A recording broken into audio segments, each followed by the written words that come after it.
சங்கர் படங்களில் அசிஸ்டன்ட் டைரக்டராக ஒர்க் பண்ணி ராஜா ராணிங்கிற ஹிட் படத்தை கொடுத்த அட்லி விஜய்க்காக 2 வருடங்களுக்கு மேலாக காத்திருந்து தெறி படத்தை இயக்கினாருங்க.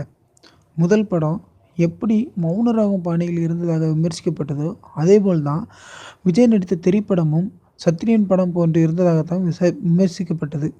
இருந்தாலும் இந்த விமர்சனங்கள் எதுவும் இந்த படத்தின் வெற்றியை எந்த விதத்தில் பாதிக்கவில்லைங்க.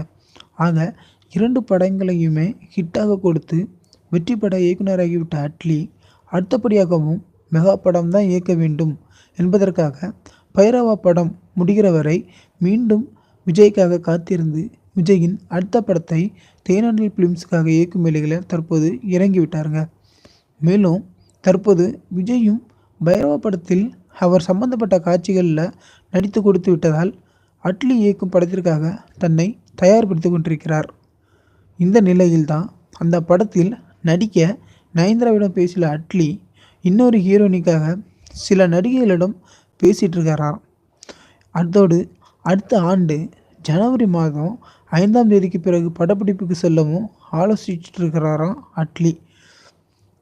உங்களுக்கு இந்த வீடியோ பிடிச்சிருந்துன்னா லைக் பண்ணுங்கள். உங்களுக்கு ஏதாவது கமெண்ட் இருந்ததுன்னா போஸ்ட்